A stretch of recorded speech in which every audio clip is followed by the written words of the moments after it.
2 নম্বর বার্তা পেয়েছি, শুধু নামাজ রোজা হজ যাকাত আনুষ্ঠানিক ইবাদতের নাম ইবাদত নয়, বরং 24টা ঘন্টা আল্লাহর হুকুম মেনে প্রত্যেকটা সেক্টর আল্লাহর বিধান মতো পরিচালনার নাম হলো ইবাদত। 3 নম্বর শিক্ষা আজকের আলোচনা থেকে পেয়েছি, এই কোরআন শুধু মসজিদে মানলে হবে না, মসজিদের বাইরে সব জায়গায় হুকুম চলবে কার? 4 নম্বর শিক্ষা আমরা পেয়েছি, আল্লাহর আনুগত্যের পরে যাদের খেদমতের হুকুম আল্লাহ দিয়েছেন এবং আল্লাহ তাআলা তার ইবাদত যে আয়াতে ফরজ করেছেন ওই আয়াতে মা বাবার আনুগত্যকে ফরজ করে দিয়েছেন। সুবহানাল্লাহ, এটা কত বড় কথা।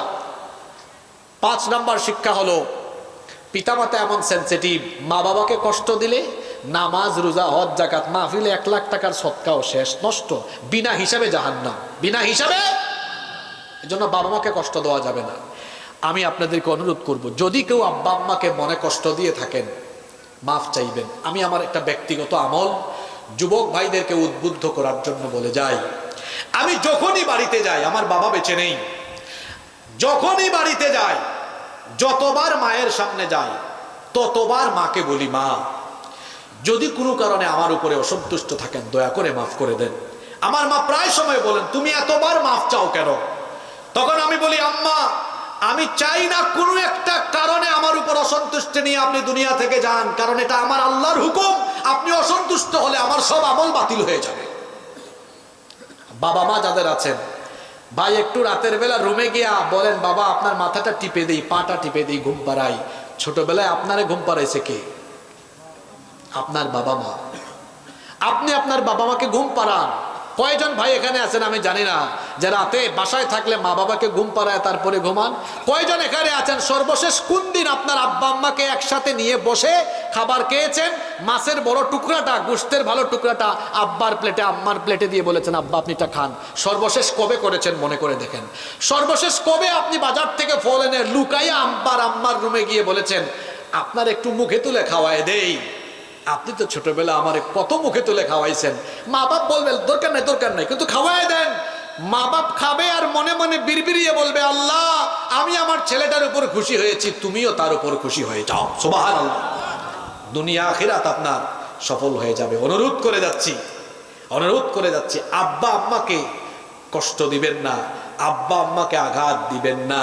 আব্বা আম্মাকে যারা আঘাত দিবে, কষ্ট দিবে, দুনিয়াও বরবাদ হয়ে যাবে, আখিরাতও বরবাদ হয়ে যাবে। আল্লাহ আমাদেরকে এই কথাগুলোর উপরে আমল করার তৌফিক দান করেন। সর্বশেষ আমি আপনাদের কাছে অনুরোধ করে যাব, ভবিষ্যতে আপনারা দূর দূরান্ত থেকে কোনো মেহমান বক্তা নিয়ে আসলে যত দ্রুত সম্ভব আপনারা তাকে স্টেজে উঠাবেন। এতে করে দূর থেকে আসা মানুষের অন্তরও শান্তি হবে, বক্তা নিজেও কথা বলে মজা পাবে। আল্লাহ আমাদেরকে এই কথার উপরে আমলের তৌফিক দেন।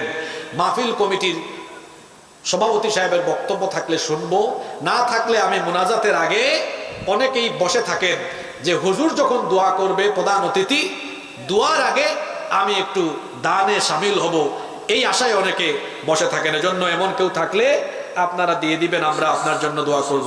আজকের সম্মানিত বিশেষ মেহমান জনাব শফিকুল ইসলাম লিটন সাহেব, মাশাআল্লাহ 5000 টাকা দিয়েছেন, আল্লাহ ওনার সদকা কবুল করুন। 2000 নগদ দিয়েছেন, বাকিটা দিয়ে দিবেন। দেন মোহাম্মদ নাজমুল হক সাহেব কৃষ্ণচন্দ্রপুর, নগদ 1000 টাকা দিয়েছেন, আলহামদুলিল্লাহ, আল্লাহ কবুল করেন।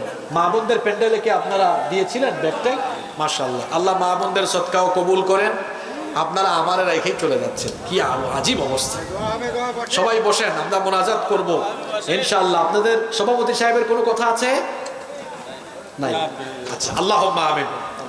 আলহামদুলিল্লাহি রাব্বিল আলামিন والصلاة والسلام على أشرف الأنبياء والمرسلين ربنا ظلمنا أنفسنا وإن لم تغفر لنا وترحمنا لنكونن من الخاسرين رب العالمين। সেই বিকেল থেকে সন্ধ্যা থেকে নিয়ে গভীর রাত হয়ে গেল, তোমার অসংখ্য বান্দা বান্দিরা এখানে এখনো বসে আছে, দুনিয়াবি কোনো স্বার্থে নয়, শুধুমাত্র তোমার সন্তুষ্টির জন্য, তোমার কালামে পাকের আকর্ষণে এখানে ছুটে এসেছেন। এই গভীর রাতে আমরা যারা হাত তুলেছি, কম হোক বেশি হোক, জীবনে সবাই আমরা গুনাহ করে ফেলেছি। মাবুদ, আমরা জানি আমাদের গুনাহের পরিমাণ অনেক বেশি, কিন্তু আমরা এটাও জানি আমাদের গুনাহের চাইতে তোমার দয়ার পরিমাণ আরো বহুগুণে বেশি। আল্লাহ আমাদের গুনার দিকে না তাকিয়ে তোমার রহমতের দিকে দৃষ্টিপাত করে তোমার গফফার নামের খাতিরে আমাদের জীবনের ছোট বড় জানা অজানা যত গুনাহ আছে দয়া করে সব গুনাহ তুমি মাফ করে দাও। রব্বুল আলামিন আমাদের স্ত্রী সন্তান পরিবারের সবাইকে মাফ করে দাও। এখানে দেখতে পাচ্ছি দাড়ি পাকা আমার অনেক মুরব্বী বাবারা এসেছেন, এত রাত পর্যন্ত তারা বসে আছেন। আল্লাহ আমার এই বাবাদের জীবনের গুনাহ খাতা তুমি মাফ করে দাও, তাদেরকে মাসুম বানায়া বাড়ি ফিরায়া দাও। আমার এই বয়স্ক বাবাদেরকে ইমানি জিন্দেগি তুমি দান করে দাও। অসংখ্য যুবক ভাইদেরকে সামনে বসা দেখতে পাচ্ছি, আল্লাহ আমার এই যুবক তরুণ ছাত্র ভাইদেরকে তুমি মাফ করে দাও। আমার এই ভাইগুলোকে তুমি শয়তানের ওয়াসওয়াসা থেকে হেফাজত করো। মহিলা প্যান্ডেলে দূর দূরান্ত থেকে ছুটে এসেছেন হাজার হাজার মা বোনেরা, দান সৎকায় তারাও শামিল হয়েছেন। আল্লাহ আমার মা বোনদেরকে তুমি মাফ করে দাও, তাদের প্রত্যেককে আবেদা সালেহা কানেতা বানিয়ে দাও। পর্দা তাদেরকে পর্দায় থাকার তৌফিক দাও, পরহেজগার মুত্তাকি বানায়া দাও। রব্বুল আলামিন আমাদের আব্বা আম্মাকে মাফ করে দাও, আমাদের আত্মীয় স্বজন যারা কবরে চলে গিয়েছেন মাফ করে দাও। এই কৃষ্ণচন্দ্রপুর চিরির বন্দর এলাকায় কবরস্থানে যত মুর্তেগান শায়িত আছেন আল্লাহ সবার কবরকে জান্নাতের বাগান বানিয়ে দাও। রব্বুল আলামিন আমাদের মধ্যে যারা অসুস্থ তাদেরকে শিফা দান করে দাও, আমাদের অভাব অনটন দূর করে দাও, ফসলের মাঠে ফসলে বরকত বাড়িয়ে দাও, রিজিকের মধ্যে বরকত দিয়ে দাও। যারা বেকার আছেন কর্মসংস্থানের ব্যবস্থা করে দাও। এত এত ছাত্ররা মাহফিলে এসেছে, তাদের মেধার মধ্যে জেহেন শক্তিতে আল্লাহ তুমি তাদের জেহেন শক্তি বৃদ্ধি করে দাও।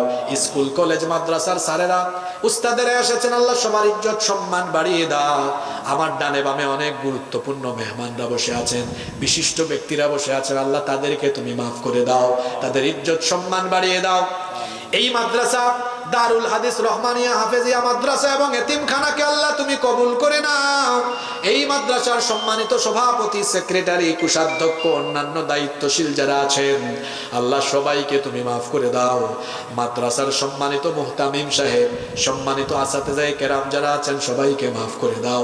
মাদ্রাসার ছাত্রদেরকে কবুল করে নাও।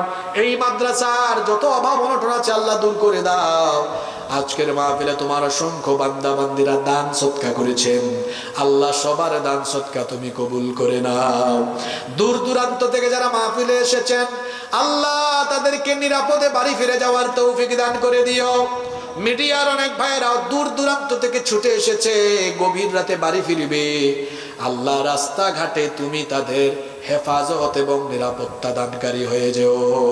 আল্লাহ রাস্তাঘাটে তুমি আমাদের হেফাজতকারী হয়ে যাও।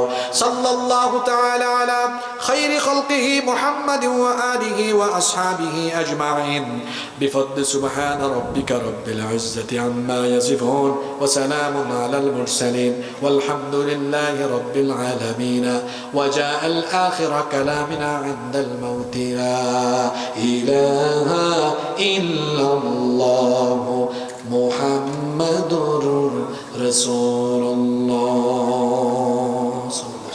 আসসালামু আলাইকুম ওয়া রাহমাতুল্লাহি ওয়া বারাকাতুহু।